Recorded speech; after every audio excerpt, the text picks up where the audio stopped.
পূব আকাশে সূর্য ওঠে গাইছে নবীর গান, আর জ্যোৎস্না রাতে চন্দ্র হেসে বলেছে নবীর শান। মোহাম্মদ বলুন সুবহানাল্লাহ। পূব আকাশে সূর্য ওঠে গাইছে নবীর গান, আর জ্যোৎস্না রাতে চন্দ্র হেসে বলেছে নবীর শান। আর যেদিকে যাই শুনিতে পাই, যেদিকে যাই শুনিতে পাই, যেদিকে যাই শুনিতে পাই তোমার গুণগান। ওই দেখা যায় পূব আকাশে সূর্য উঠেছে, ওরাও নাকি মোর নবীকে ভালোবেসেছে। ওই দেখা যায় রাতের আলো তারা ভেসেছে, ওরাও নাকি মোর নবীকে ভালোবেসেছে। আজ আকাশ বাতাস,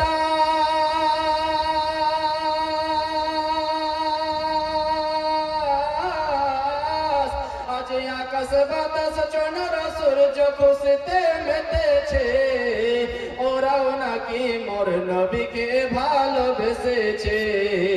ওই দেখা যায় রাতের আলো তারা ভেসেছে, ওরাও নাকি মোর নবীকে ভালোবেসেছে। মোহাম্মদ বলুন সুবহানাল্লাহ।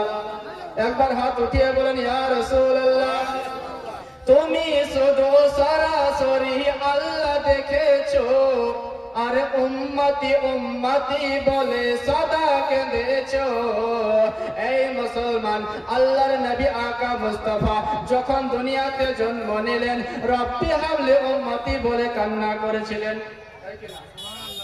যখন মক্কায় ছিলেন রব্বি হাবলি উম্মতি, মদিনায় গেলেন তো রব্বি হাবলি উম্মতি, আপনার বাইতুল মুকাদ্দাসে গেলেন তো রব্বি হাবলি উম্মতি, আপনার প্রথম আসমানে গেলেন রব্বি হাবলি উম্মতি, দ্বিতীয় আসমানে গেলেন রব্বি হাবলি উম্মতি, চতুর্থ আসমানে গেলেন রব্বি হাবলি উম্মতি, সিদরাতুল মুনতাহায় পৌঁছে গেলেন রব্বি হাবলি উম্মতি বলে কান্না করেন।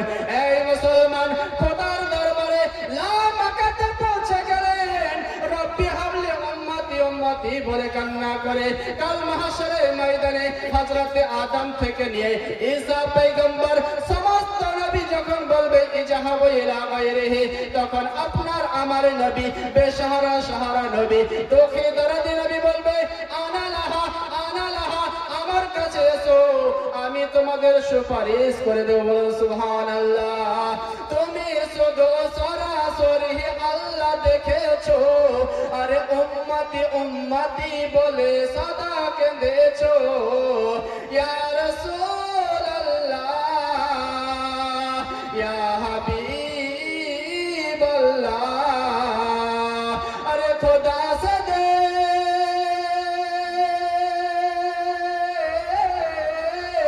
আরে খোদা সে দে, খোদা সে দিন ভেতর কথা খুলে বলেছে, ওরাও নাকি মোর নবীকে ভালোবেসেছে। ওই দেখা যায় রাতের আলো তারা ভেসেছে, ওরাও নাকি মোর নবীকে ভালোবেসেছে। মোহাম্মদ বলুন সুবহানাল্লাহ। তুই ধনকের কন্নিকটে খোদার পাশে, আর কত রকম প্রঞ্চয় আলাপ তাহার আরশেতে। এই মুসলমান, আল্লাহর নবী মুসা কালিমুল্লাহ আল্লাহকে দেখার বড় ইচ্ছা করেছিল, আল্লাহকে দেখার বড় তামান্না করেছিল। আল্লাহ পাক পবিত্র কোরআনে জানিয়ে দিলেন লান তারানি, হে মুসা তুমি আমাকে কখনোই দেখতে পারবে না। তার কারণ হলো আমি আল্লাহ এতটা পাওয়ার, এত শক্তি আমি তোমাকে দিই নাই যে আমাকে তুমি ডাইরেক্ট দর্শন করবে। এই মুসলমান, আল্লাহর নবী মুসা কালিমুল্লাহ বলছেন আল্লাহ পাক আমার মনে বড় ইচ্ছা, মনে বড় আশা, আপনাকে আমি একবার জিয়ারত করতে চাই, একবার দর্শন করতে চাই। আল্লাহ রাব্বুল আলামিন বলে হে মুসা তুমি আমাকে কখনো ডাইরেক্ট দেখতে পারবে না, যদি আমাকে দেখার ইচ্ছা হয় তুর পাহাড়ে চলে এসো, আমি তুর পাহাড়ে তোমার সঙ্গে দিদার করব। আল্লাহর নবী মুসা কালিমুল্লাহ তুর পাহাড়ে আল্লাহর সঙ্গে দিদার করতে গেলেন। মহান রব্বুল আলামিন স্বয়ং তুর পাহাড়ে আসেন নাই, একটু নূরের তাজালি তুর পাহাড়ের উপরে করে রেখেছেন আর ওই নূরের রশ্মিতে তোর পাহাড় পুরো সুরমা হয়ে গেছে। মুসা কালিমুল্লাহ বেহুশ হয়ে জমিনে পড়ে গেছেন। এই মুসলমান, আমার বলার বক্তব্য হলো এটাই যে মুসা কালিমুল্লাহ মহান রব্বুল আলামিনের একটু নূরের তাজাল্লি সহ্য করতে পারলো না। ওই রব্বুল আলামিনকে আপনার আমার নবী দুঃখী ধরতে নবী খোদার দরবারে গিয়ে আল্লাহর সামনে বসে আল্লাহর সঙ্গে দিদার করেছে। বলুন সুবহানাল্লাহ। দুই ধনকের কন্যে কোটে খোদার পাশে, নারে তাকবীর। দুই ধনকের কন্যে কোটে খোদার পাশে, আর কত রকম ব্রঞ্চ আলাপ তাহার অর্শতে, আর খোদা সদে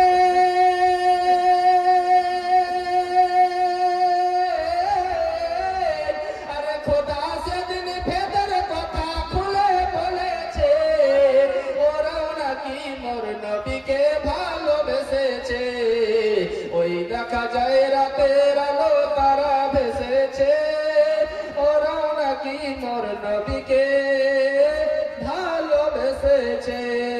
ব্রাদারাল্লাহ ইসলামিয়া, আল্লাহর কোরআন থেকে পড়েছিলাম, কুল হে নবী আপনি বলুন, ইন কুনতুম যদি কেউ তোমরা তুহিব্বুন আল্লাহ, আল্লাহকে মহব্বত করতে চাও, আল্লাহকে প্যার করতে চাও, আল্লাহকে ভালোবাসতে চাও, তো কি করবে? ফাত্তাবিউনি, হে নবী সে যেন তোমাকে ভালোবাসে, তোমাকে রাজি করি। নবী যে তোমাকে রাজি করলো, আল্লাহ পাক বলেন ইহবিবকুমুল্লাহ, আমি আল্লাহ তাকে ভালোবেসে নিয়ে। বলুন সুবহানাল্লাহ। আর আল্লাহ পাক যদি আপনাকে আমাকে ভালোবাসে, তাহলে আপনার আমার লাভ কি আছে? আপনার আমার উপকার কি আছে? আল্লাহ পাক পরের অংশে বলেন ওয়ায়াগফির লাকুম যুনুবাকুম আল্লাহু গফুরুর রহিম, আমি হলাম দয়ালু দাতা মেহেরবান, আমি তোমার জীবনের গুনাহ থেকে মার্জনা করে দেব। বলুন সুবহানাল্লাহ। যারা মুসলমান, তো নবীকে মহব্বত করতে হবে, নবীকে ভালোবাসতে হবে। এটা আমার কথা নয়, স্বয়ং আল্লাহ পাক পবিত্র কোরআনে বলেছেন যে আল্লাহকে মহব্বত করতে হলে নবীকে মহব্বত করো, নবীকে মহব্বত করলে আল্লাহ পাক স্বয়ং রাজি হয়ে যায়। বলুন সুবহানাল্লাহ। এই হলো আমার বক্তব্য।